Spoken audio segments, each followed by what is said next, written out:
भोरे भोरे जो खबर आपके सामने लेकर के आए हैं उस खबर में बहुत रस है। जैसा कि आप सभी जानते हैं कि जनता दल यूनाइटेड और भारतीय जनता पार्टी जब 4 महीने अलग हुए तब से एक दूसरे पर हमला शुरू हो गया है। ये हमला कोई नया नहीं है। आपको याद होगा कि जब 2013 में नीतीश कुमार अलग हुए थे तब भी 2015 के चुनाव और 2014 के चुनाव में नीतीश कुमार ने भारतीय जनता पार्टी की नीतियों को लेकर के, उसके क्रियाकलाप को लेकर के ज़बरदस्त हमला किया था। एक बार फिर से भारतीय जनता पार्टी से अलग होते नीतीश कुमार को कई मुद्दे मिलने लगे हैं और भारतीय जनता पार्टी की कमियां उन्हें दिखने लगी है। जब साथ में होते हैं तो इस तरह की कोई बात नहीं होती है, लेकिन जैसे ही साथ छोड़ते हैं वैसे ही ये सब कुछ नज़र आने लगता है। आपको बता दें कि इधर पिछले कई दिनों से आपने देखा होगा या कहा जाए तो करीब कई महीनों से ललन सिंह चुपचाप बैठे हुए थे। पार्टी के राष्ट्रीय अध्यक्ष हैं और उनकी बातों का काफ़ी महत्व होता है। ललन सिंह चुपचाप थे और पार्टी के संगठन को लेकर के एक बार फिर से नीतीश कुमार एक्शन में नज़र आ रहे थे।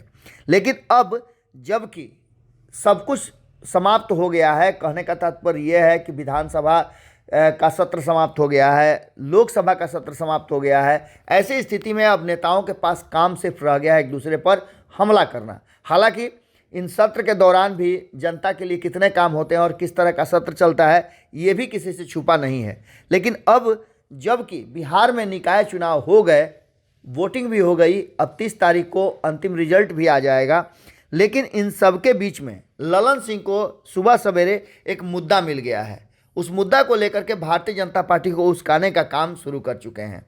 आपको बता दें कि पहले भी लालू प्रसाद के साथ रहते हुए नीतीश कुमार अक्सर इस तरह के काम किया करते थे और उस लाइन पर अपनी लकीर खींचा करते थे। एक बड़ी लकीर खींचने के इंतजार में खड़ी जनता दल यूनाइटेड को एक मुद्दा मिल गया है और भारतीय जनता पार्टी को आरक्षण के मुद्दे पर घेरने का काम शुरू कर दिया है।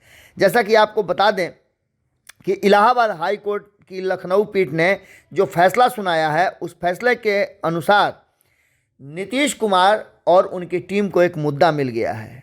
बिना ओबीसी आरक्षण के यूपी में होंगे निकाय चुनाव, इस बात का फैसला आते ही अब बड़ा मुद्दा मिल गया है। बिहार में आपको पता है कि निकाय चुनाव इसी के लिए रुके थे। हालांकि न्यायालय के आदेश के बाद फिर से चुनाव संपन्न हुआ, लेकिन इन सारी बातों को लेकर के भारतीय जनता पार्टी को घेरने का ललन सिंह को एक मौका मिल गया है। भारतीय जनता पार्टी को लेकर के उनका कहना है कि भारतीय जनता पार्टी आरक्षण विरोधी चेहरा उजागर हो गया है। उन्होंने आगे कहा है कि बीजेपी शासित राज्यों में आरक्षण का यही हश्र है। बिहार में माननीय नीतीश कुमार जी के नेतृत्व में यह साबित हो गया है कि उनके रहते आरक्षण की व्यवस्था के साथ कोई छेड़छाड़ नहीं कर सकता है और यही 4 महीना पहले तक नरेंद्र मोदी के साथ थे और उनकी नीतियों का गुणगान और बखान किया करते थे।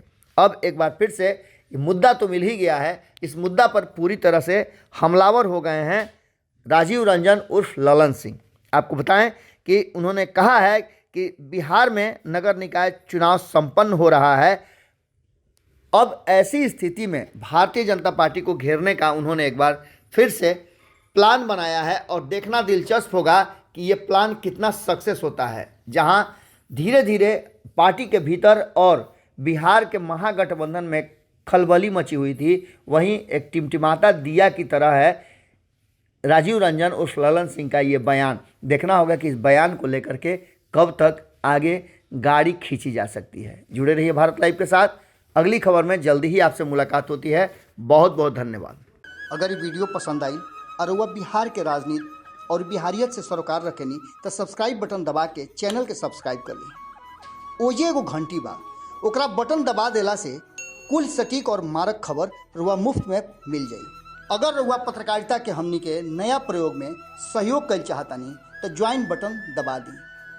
पेटीएम नंबर नोट कर ली 9386816700। धन्यवाद।